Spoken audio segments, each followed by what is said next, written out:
Ada nggak orang tua yang mau menjerumuskan anaknya? Udah di brainwash, udah didokterin, udah ya nanti lihatlah. Tapi Niki yakin sih bapak-bapak, ibu-ibu Polres Jakarta Selatan pasti menangani kasus ini dengan baik dan benar. Karena ini menyangkut Undang-Undang Perlindungan Anak, pasti akan segera ditahan.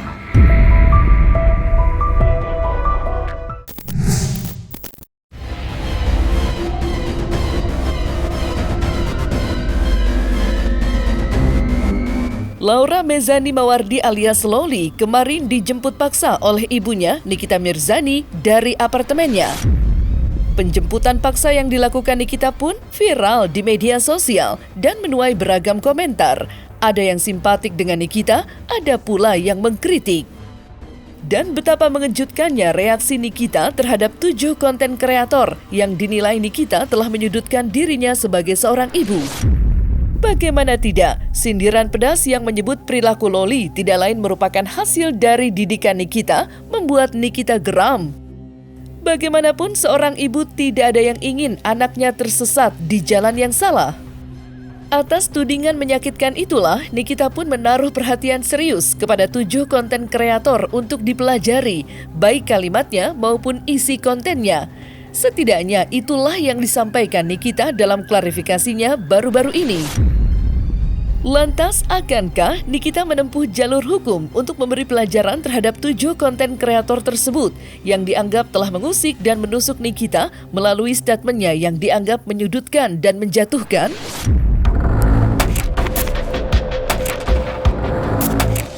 Tapi ada yang menarik dari beberapa yang bisa saya sebut konten kreator yang sudah saya save videonya kebetulan. Saya coba pelajari, saya coba ulang-ulang terus videonya. Saya mengamati setiap kata per kata. Kok seperti orang yang pernah hidup dengan saya gitu. Seperti orang yang hidup dengan saya 24 jam. Tahu dari saya bayi, dari saya orok sampai saya tumbuh besar dewasa. Ngerti sama kehidupan, tahu akan dunia luar. Saya sampai gak habis pikir terkadang. Sampai ada 5 atau 7 mungkin ya konten kreator yang bisa saya sebut. Mungkin konten kreator karena mereka bikin ya VT-VT yang ya bisa kita panggil dia konten kreator.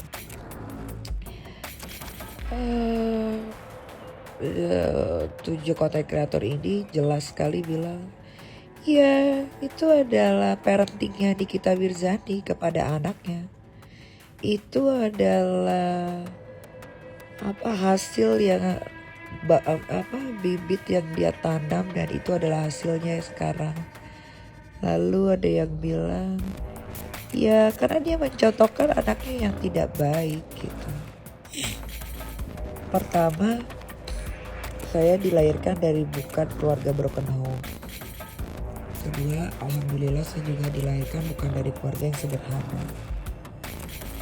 Ketiga, alhamdulillah saya dilahirkan dari keluarga yang mementingkan pendidikan.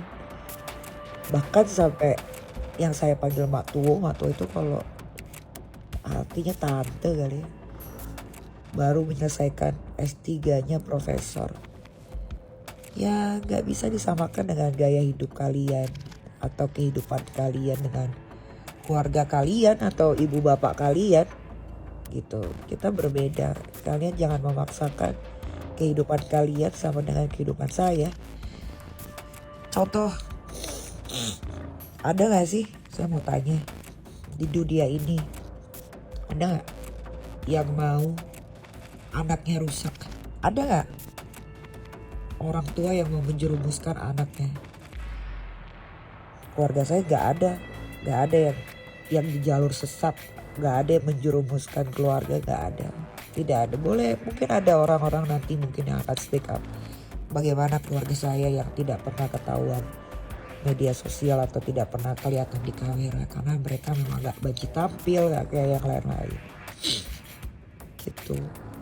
Ada nggak? Itu aja dulu pertanyaan saya. Kedua, memang kalian tahu masa muda saya seperti apa? Sampai kalian bisa bilang ini adalah hasil dari bibit yang dia tanam dan ini adalah hasilnya. Apa maksudnya? Saya nggak paham. Bagaimana saya nakalnya? Nakalnya saya sewajar anak-anak muda pada masanya. Saya tidak pernah sampai kebablasan, kebobolan, tidak pernah. Perawan saya itu, saya menikah dulu baru pecah perawan saya. Dan itu sama mantan suami saya yang pertama.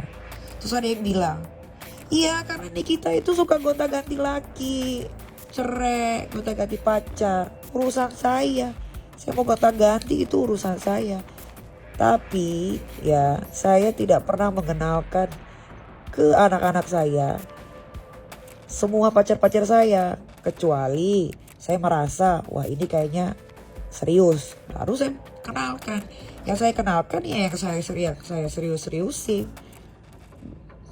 Itu loh, bukan ranah kalian untuk bilang ya karena Nikita Mirzani gonta-ganti laki, gonta-ganti suami, anaknya lihat. Saya gak pernah pacaran depan anak saya. Saya kasih tahu ya.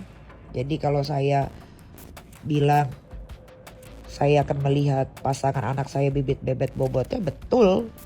Karena keluarga saya gak ada yang hancur. Keluarga saya baik aja. Pendidikannya bagus semua. Di sisi lain, upaya hukum tengah ditempuh Nikita dengan melaporkan Fadel. Dalam pernyataannya, tidak hanya Fadel yang akan diseret ke meja hijau, tetapi juga keluarganya. Tidak ada kata damai bagi Nikita. Fadel telah menabuh genderang perang. Bagaimana tidak, jauh sebelum dilaporkan, Nikita sudah memberikan peringatan agar Fadel tidak mendekati dan mengganggu Loli sepulang dari luar negeri. Namun, peringatan Nikita diabaikan Fadel. Kekesalan Nikita Mirzani semakin memuncak setelah mengetahui jika Loli selama ini hanya dimanfaatkan oleh Fadel dan keluarganya. Puncaknya, Nikita melaporkan Fadel dengan pasal berlapis. Lantas, akankah dalam hitungan hari ke depan Fadel akan ditahan usai dilaporkan? Dan apa ancaman hukuman yang akan diterima Fadel?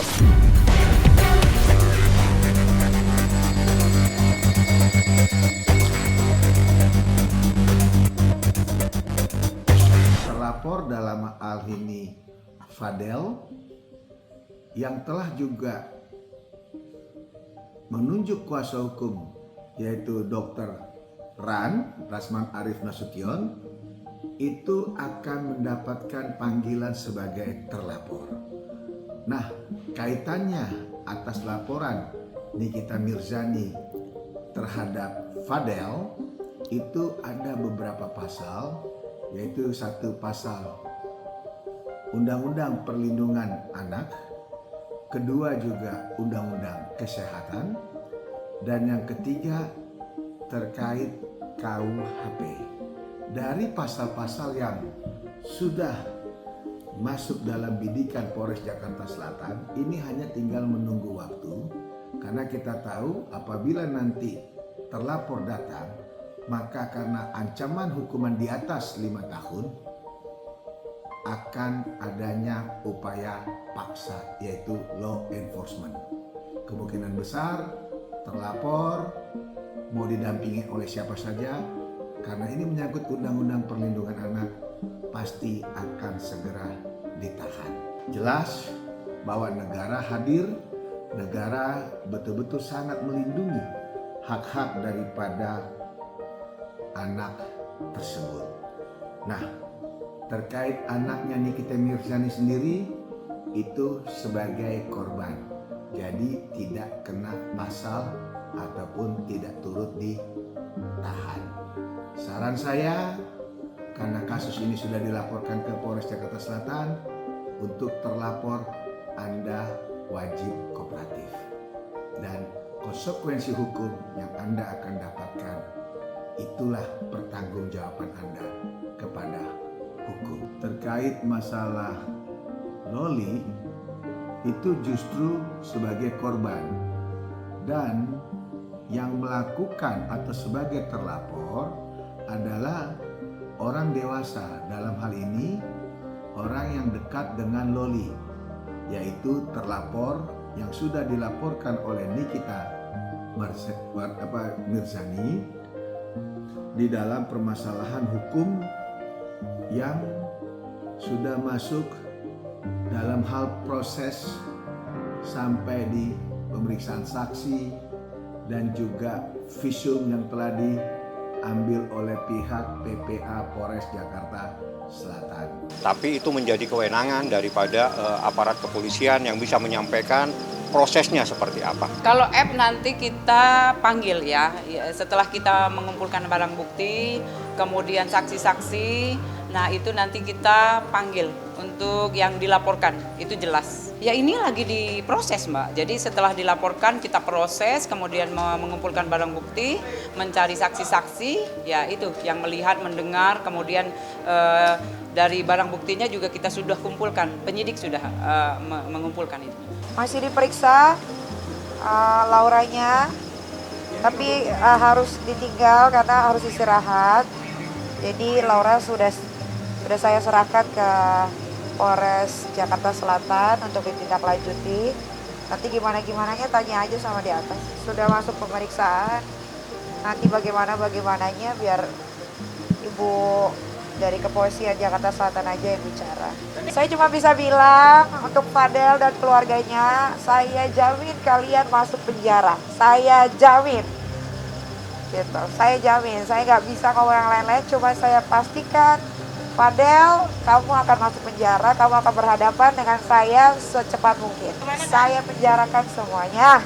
Ya, saya udah lelah, saya sudah capek. Semoga sama semua kejadian ini tidak ada lagi Laura yang lain gitu.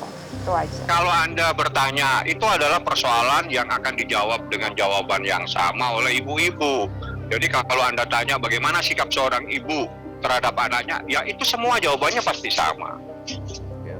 Jadi Anda nggak perlu mempertanyakan hal-hal yang jawabannya itu pasti seorang ibu akan berjuang mati-matian untuk anaknya. Peluang Nikita memperkarakan Fadel ke meja hijau semakin besar usai Nikita berhasil membuka ponsel Loli dan mendapati adanya dugaan kejahatan yang dilakukan Fadel terhadap Loli. Lantas, akankah terjawab tudingan dari isi laporan Nikita terhadap Fadel atas tuduhan persetubuhan anak? Dan benarkah selama ini Fadel memanfaatkan Loli untuk membiayai kehidupan dirinya sendiri serta keluarganya? HP-nya udah bisa dibuka belum? Udah bisa dibuka. Banyak yang gue temukan di dalam handphone itu. Udah di brainwash, udah didokterin, udah ya nanti lihatlah. Tapi Niki yakin sih bapak-bapak, ibu-ibu Polres Jakarta Selatan pasti menangani kasus ini dengan baik dan benar. Gimana ya? Ya ini maksudnya pelajaran untuk semua anak-anak belum cukup umur di luar sana. Cinta boleh cinta monyet boleh, tapi jangan monyetnya yang dicintain banget gitu. Maksudnya ya sewajar-wajarnya saja gitu ya. Ingat masa depan. Kalau masih sekolah ya fokus sekolah dulu gitu. Kejar impian. Ya kalau prosesnya berjalan Anda ikutin saja. Karena ini kan proses hukum, tahapan-tahapannya harus dilalui dan itu sudah dilalui sebagaimana yang harus terjadi dalam proses hukum acara pidana seperti itu. Jadi untuk NM selaku orang tuanya ya memang berwajib untuk kan LM itu ada di bawah pengasuhan oleh orang tuanya. Itu yang dilakukan oleh NM. Karena status di bawah umur, jadi di bawah umur dari ibundanya ya? Iya betul, jadi lapor pun NM.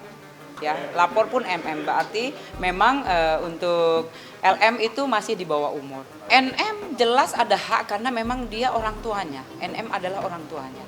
LM di bawah pengasuhan orang tua, itu jelas. Ya memang itu nanti kita proses. Ya pasti diproses, semua juga nanti di dalam. Jadi setelah visum dilakukan di rumah sakit, ya nanti untuk saudari LM dibawa ke Polres Metro Jakarta Selatan untuk kita lakukan pemeriksaan atau meminta keterangan dari saudari kita LM. Itu pun pasti didampingi orang tuanya, ya kuasa hukum, kemudian dari UPT 3A. Nah, selesai sudah Cumi Lovers, saksikan terus Cumi Camp In Depth, kabar lengkap, mendalam, dan akurat dari narasumber terpercaya. Dan jangan lupa untuk like, subscribe, dan juga share channel YouTube Cumi Cumi.